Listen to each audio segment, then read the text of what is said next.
शनिवार के दिन जो पीपल के वृक्ष में सरसों के तेल का दीप लगाता है उसको शनि कभी परेशान नहीं करता। एक बात हमेशा ध्यान रखिएगा, मान लो अगर कोई भारी रोग ऐसा शनि महाराज के कारण हो गया हो, अच्छे काम करते करते उल्टे हो रहे हैं, होते हैं किसी किसी के साथ में, विपरीत परिस्थितियां आ जाती है, अच्छा करने जाओ बुरा हो जाता है, अच्छा कर्म करने जाओ बुरा हो जाता है। तो पीपल के वृक्ष की जो छाल होती है, छाल देखिए, पीपल के वृक्ष में जो छाल लगी होती है, उस छाल को घिसकर चंदन बनाकर भगवान शंकर का स्नान कराकर, अभिषेक कराकर, पूजन कराकर, पूजन कराने के बाद में पिपलेश्वर महादेव का नाम लेकर, कौन से महादेव? पिपलेश्वर महादेव का नाम लेकर वो जो घिसी हुई छाल होती है, उस छाल का तिलक भगवान शंकर को लगा लो और उसी का थोड़ा सा भाग अपने कंठ पर, मस्तक पर लगाना प्रारंभ कर दो। धीरे धीरे जो विपरीत दशा है वो सुधरना प्रारंभ हो जाती है। पर नाम याद रखना, पिपलेश्वर, जम के बोलिए, पिपलेश्वर महादेव भगवान शंकर का एक अवतार है, पिपलाद अवतार, पिपलाद अवतार।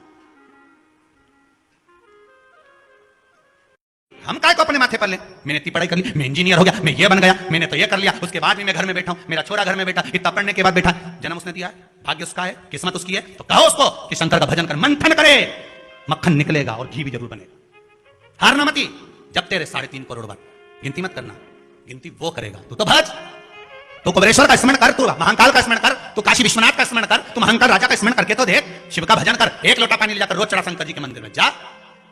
शिव से भजन करने में क्या देरी, नहीं जा सकता शिव मंदिर में जाने में। बच्चों को अगर शर्म आती हो तो बेलपत्री के पेड़ के नीचे पानी चढ़ाया, वो भी नहीं कर सकता तो पीपल के पेड़ के नीचे चढ़ाया, वो भी नहीं कर सकता तो आंवले के पेड़ के नीचे चढ़ाया। पर कहीं जुड़ तो सरी, एक बार साध तो सरी, पकड़ने का प्रयास तो करो परमात्मा को।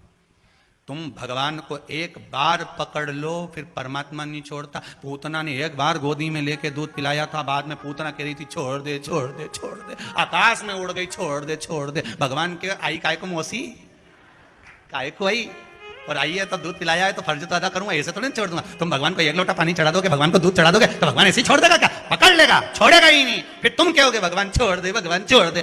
कहां कथा का रस लग गया लोगों को। अब दुनिया के लोग सोचते हैं अब मैं कथा अभियान नहीं सुनूंगा, मैं घर में काम करूं, दुकान में काम करूं कि कथा सुनो। पर रात्रि के जैसे ही मोबाइल खोल के बैठा, आज देखो महाराज ने क्या क्या बोला, लगा रस। बोला लक्ष्मी, आज शनिवार का दिन है जिस दिन अपन इस दरिद्रता से मिलने के लिए पीपल के पेड़ के नीचे आए हैं। हिंदू धर्म में ये दिन पीपल के वृक्ष के लिए पूजनीय होगा। जो भी शनिवार के दिन पीपल के वृक्ष की पूजन करेगा, दूध चढ़ाएगा या मिष्ठान का भोग लगाएगा, लक्ष्मी और नारायण उसके घर में प्रवेश कर जाएगा। लक्ष्मी और नारायण उसके घर में प्रवेश करना, इसलिए नियम बनाया। कौन से दिन का? शनिवार। लक्ष्मी जी बोली नारायण आपने तो 1 दिन का वार लिख दिया, शंकर जी ने 7 वार बनाए हैं, रविवार, सोमवार, मंगल, बुध, गुरु, शुक्र और शनि, ये शिव जी ने बनाए। अब 1 दिन आपने अपना बना लिया, बाकी के दिन अगर कोई इस पीपल के वृक्ष के नीचे आएगा और यहां तो दरिद्रता बैठी है तो उसका क्या होगा? भगवान नारायण बोले सुन दरिद्रता, तेरे से एक विनती है, अगर कोई भी मनुष्य इस पीपल के पेड़ के नीचे अगर 7 दिन में आता है और उसके हाथ में अगर कोई सामग्री होती है तो तू उसके घर में प्रवेश नहीं करेगी। नियम है पीपल के वृक्ष का, या तो पानी का लोटा लेकर जाओ, कुंकू का चोपड़ा लेकर जाओ, शक्कर लेकर जाओ, या पेड़ के नीचे चींटी को डालने के लिए आटा ले जाओ, पर खाली हाथ पीपल के वृक्ष के नीचे कभी मत जाओ, कभी नहीं जाओ। खाली हाथ जाओगे तो दरिद्रता तुम्हारे घर में प्रवेश करेगी। दरिद्रता उठकर खड़ी होकर बोली नारायण तुमने अपनी मनमानी करी है, 1 दिन मुझे भी मेरा चाहिए। भगवान ने कहा बोल कौन सा दिन चाहिए? दरिद्रता कहती है रविवार के दिन इस पीपल के वृक्ष के नीचे मैं दिन भर नृत्य करूं, इसमें रहूं, और जो यहां आए रविवार को मैं उसके घर में प्रवेश करूं। भगवान ने कहा ठीक है। दरिद्रता, रविवार का दिन एक ऐसा दिन रहेगा जिस दिन तू इस पीपल के वृक्ष के नीचे नृत्य करेगी और जो आएगा इस पीपल के वृक्ष के नीचे तो उसके साथ प्रवेश करेगी। मैंने तुझे वर दिया।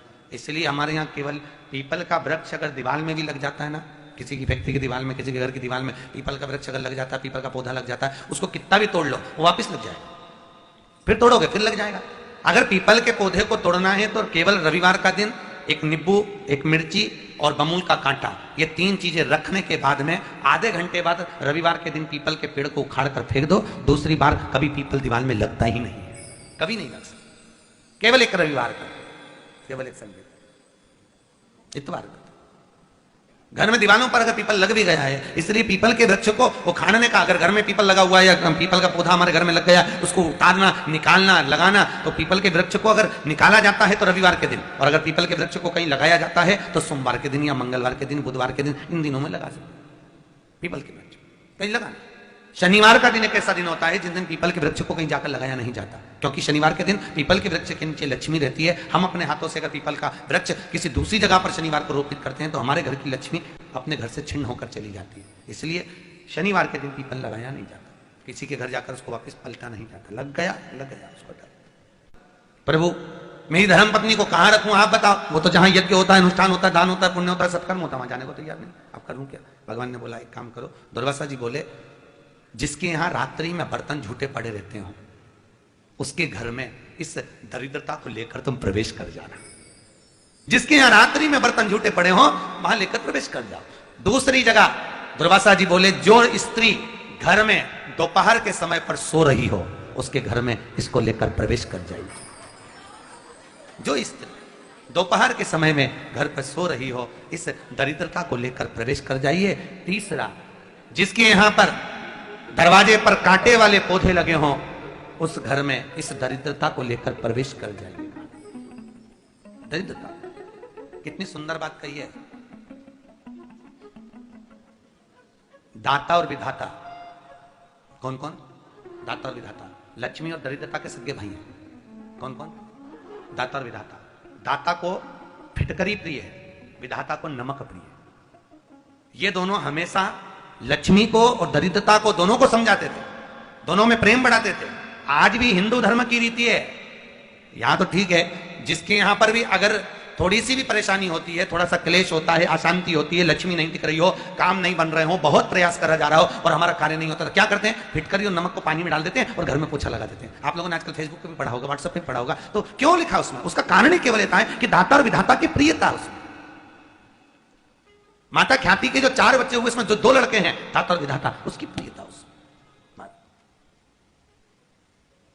उसकी पूर्णता उसमें। अब दुर्वासा जी बोले अपनी धर्म पत्नी को वहां लेकर, जहां कांटेदार पौधे लगे हों वहां पर लेकर प्रवेश कर जाइए। कांटेदार पौधों में उस दरिद्रता का निवास हो गया। कितना विचित्र कथा यहां वर्णन करी है।